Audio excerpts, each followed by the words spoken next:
하나님 말씀 로마서 3장 1절로 8절 말씀입니다.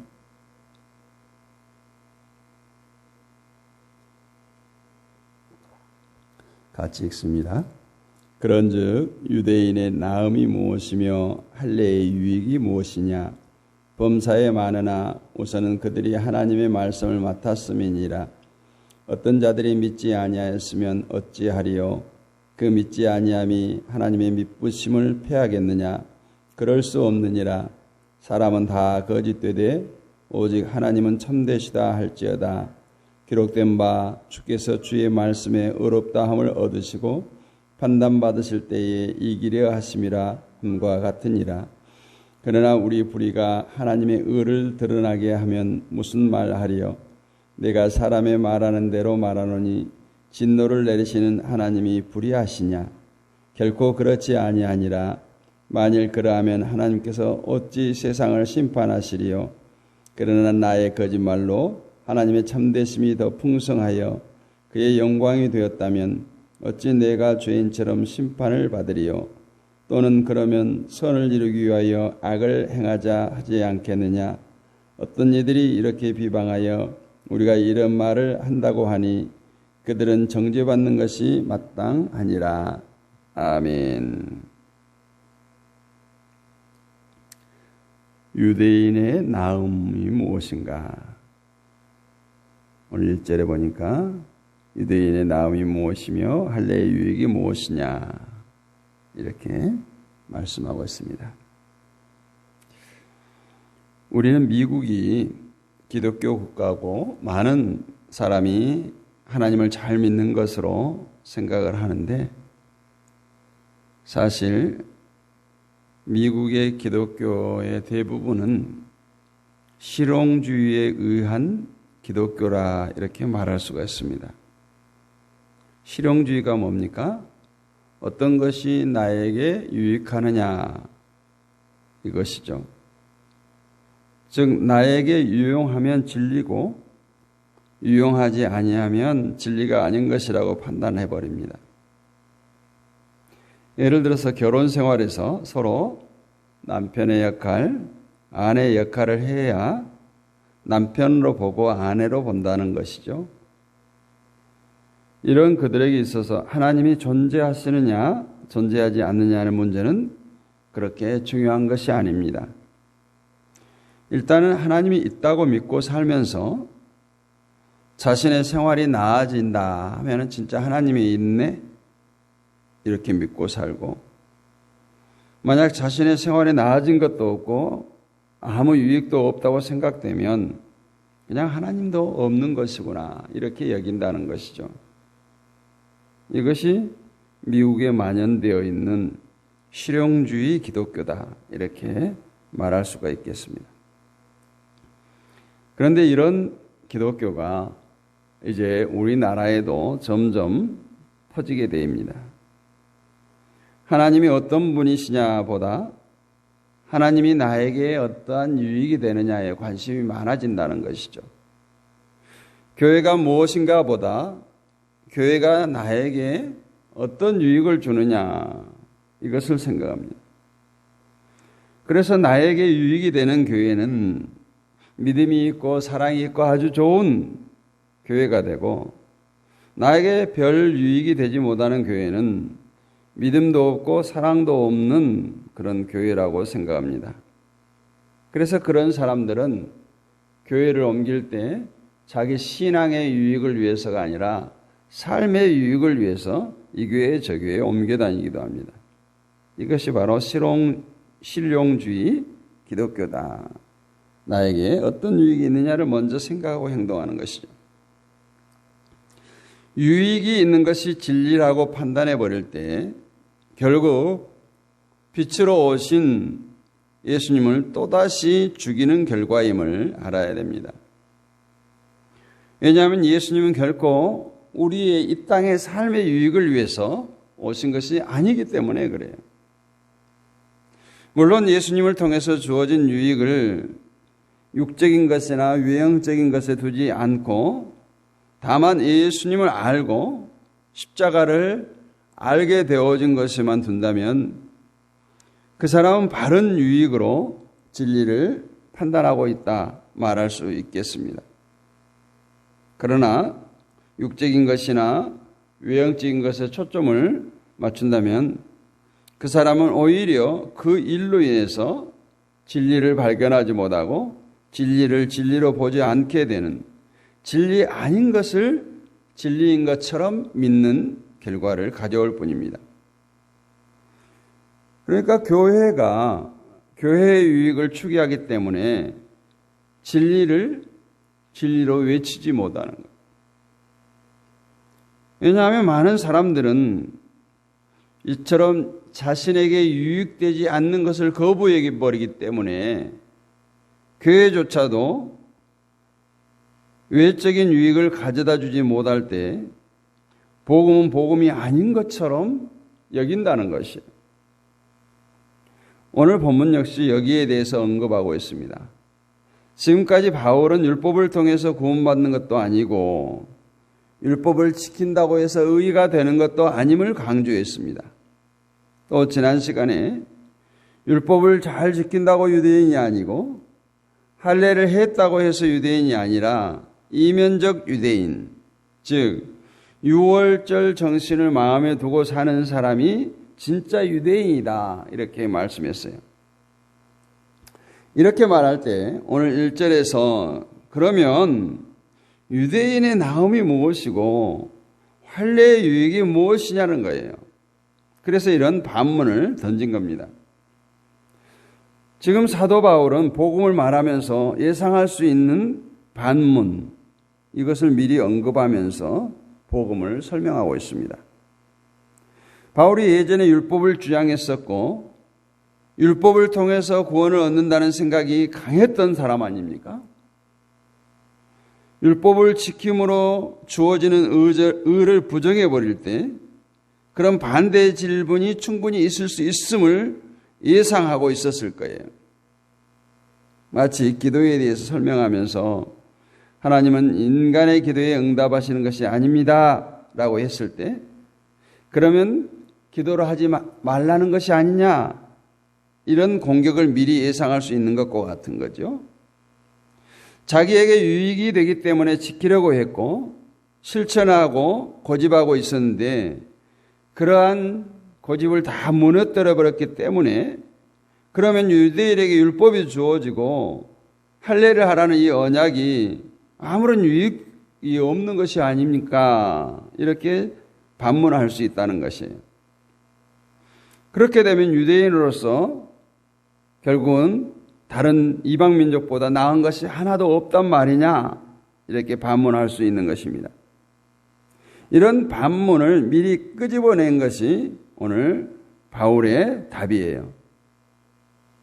오늘 2절에 보니까 범사에 많으니 우선은 그들이 하나님의 말씀을 맡았음이니라. 개역 한글에는 우선이는 이 말이 첫째는 이렇게 되어 있어요. 근데 첫째라고 말한 것은 둘째, 셋째 계속해서 여러 가지가 있다는 것이 아니라 바울은 1장 8절에서도 첫째라는 문구를 썼어요. 이 첫째는 둘째, 셋째가 없는 첫째를 말하는 거예요. 오직 이것 하나밖에 없다라는 의미예요. 본문 역시 둘째가 없는 첫째, 그것을 우선은 이렇게 말하고 있습니다. 그들의 하나님의 말씀을 받았다라는 거예요. 먼저 받았다는 것입니다.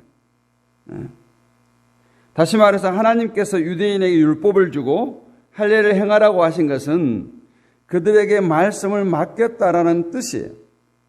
그렇다면 말씀을 맡았다는 의미가 무엇일까요? 이것은 당연히 율법을 받았다 그런 뜻이 아니에요. 말씀을 맡았다는 것은 이스라엘을 통해서 말씀의 정신을 세상에 드러내기 하겠다는 것을 의미합니다.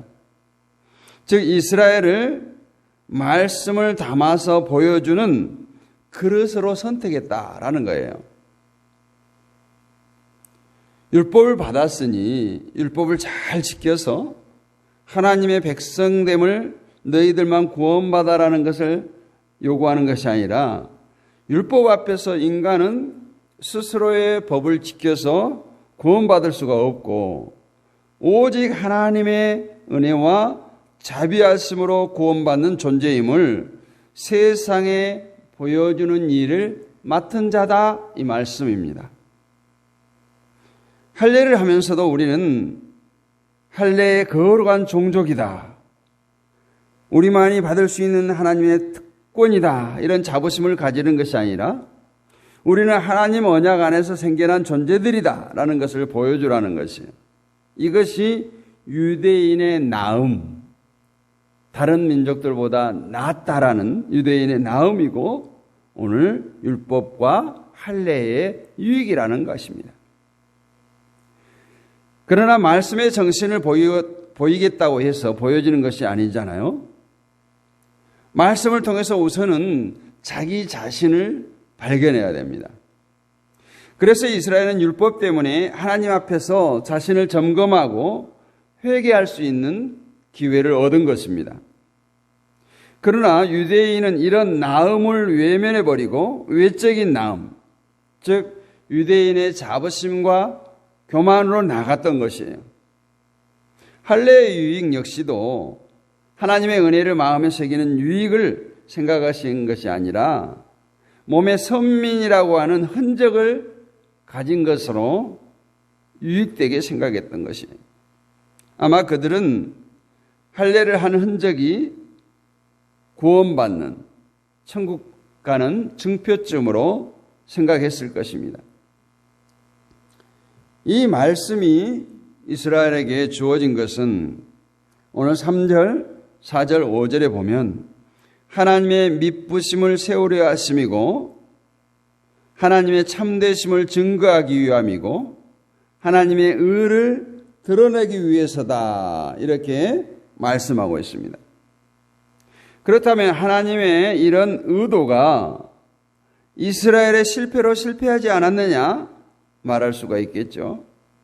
그러나 말씀은 인간의 거짓됨과 불의함 등으로 드러냄으로써 상대적으로 하나님의 참되심과 의로우심을 나타내기 위함이었습니다. 인간의 거짓이 드러나지 않고는 하나님의 참되심이 증명되지 않아요. 인간의 불의가 드러나지 않고는 하나님의 의가 드러나지 않기 때문에 말씀, 즉 율법은 인간의 거짓됨과 불의함을 드러내기 위해서 주어진 것입니다.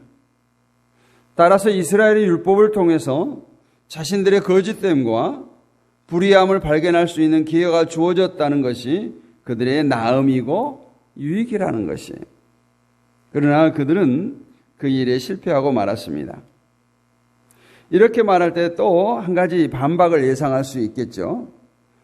그렇다면 인간의 거짓과 불의함이 하나님의 참되심과 의로움을 증명하는 데 도움이 된다면 어떻게 인간의 죄에 대해서 심판하실 수가 있느냐 하는 것이 6절, 7절의 말씀이에요. 그리고 또 하나님의 의로움과 참되심을 드러나기 위해서 죄를 범해야 한다는 얘기가 된다는 것이 8절의 말씀. 여기에서 대해서 바울은 그럴 수가 없다고 하면서 그러한 생각들은 정죄받는 것이 옳다 이렇게 말합니다. 그 이유가 하나님의 심판은 죄를 범했기 때문에 주어진 것이 아니라 계속해서 사도 바울이 말하지만 너희들이 죄인됨을 모르기 때문에 심판을 받게 된다라는 겁니다. 그래서 율법은 죄를 짓지 않도록 하는 것이 목적이 아니라 내가 죄인임을 깨닫게 하도록 하는 것이 율법이 주어진 이유예요. 그런데 사람들은 율법을 자신의 죄를 피하고 선을 행하기 위한 도구로 사용해버리기 때문에 결국 자신들이 죄인임을 알 수 있는 그 유익됨을 놓쳐버리게 된다는 것입니다. 유대인이 다른 민족과 나은 점은 율법을 통해서 자신들이 죄인됨을 알게 되었을 때예요. 그런데 유대인은 그 율법의 은혜를 실패했습니다. 그렇다면 오늘 우리를 돌아와야 되겠죠. 우리 역시 이제 하나님의 말씀을 맡은 자예요. 그러면 말씀의 유익을 무엇이라고 생각하는가? 똑같아요.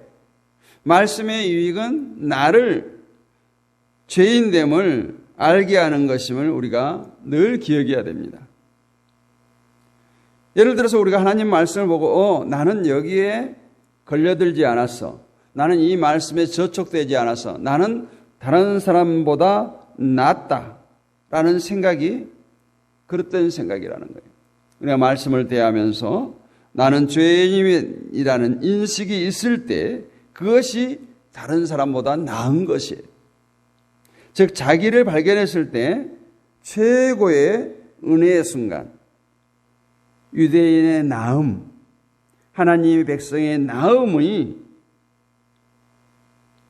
모습을 회복하게 되는 순간입니다. 그것이 말씀의 유익이에요. 헛된 것의 나음과 유익의 모습을 헛된 것에 두지 말고 정말 자기를 돌아보는 자기의 죄인됨을 발견하는 데 우리의 마음을 두시기를 원합니다. 그럴 때 우리가 하나님을 의지하는 거예요. 십자가를 의지하는 것이고 예수 그리스도의 보혈의 은혜를 의지하는 것입니다. 그럴 때 우리가 하나님께 가까이 나가는 거예요. 나는 죄인입니다. 나는 죄인입니다. 정말 로마서를 이제 1장, 2장 지났지만 보면서 정말 우리가 말씀을 대해서 말씀을 읽으면서 자꾸 말씀에 비추어서 나의 의로움, 내가 이 말씀들을 잘 행했는가 이것을 먼저 생각하죠. 저도 그랬어요. 근데 보니까 나의 죄인됨을 깨닫고 발견하고 회개하는 것이 이스라엘의 율법을 주신 목적이고 오늘 우리에게 말씀을 맡은 자로 살아가게 하신 거예요. 그래서 우리가 그러한 삶을 살 때 흔히 이제 이방인이라고 하는 또 불신자들에게 어떻게 보여지겠어요? 계속 불신자들을 또 나보다 신앙이 좀 떨어진 사람들을 정죄하고 미워하고 판단하는 그런 사람들이 아니라 더욱더 말씀에 깊이 들어갈수록 하나님의 은혜가 아니면 내가 오늘 또 살 수 없다. 하나님의 은혜가 아니면 이 말씀조차도 내가 대할 수 없다. 이러는 자신의 죄인됨을 발견할 때 우리는 정말 나음의 은혜를 누리게 될 줄로 믿습니다. 거룩하신 아버지 하나님, 은혜 감사합니다. 이 새벽도 로마서를 통해서 말씀의 은혜를 나누었습니다. 정말 우리는 말씀을 보면서 늘 나의 나음을 찾으려고 합니다. 아버지 하나님, 말씀에 비추어 볼 때 우리의 모든 삶의 모습들이 하나님의 은혜가 아니면 살 수 없고 하나님의 은혜가 아니면 누릴 수 없는 놀라우신 그 은혜를 발견하게 하시고 나의 죄인됨을 깨닫게 하여 주셔서 날마다 우리의 자신을 말씀에 쳐서 복종시키는 삶을 살게 하여 주옵소서. 믿사옵고 우리 주 예수 그리스도의 이름으로 감사하고 기도하옵나이다. 아멘.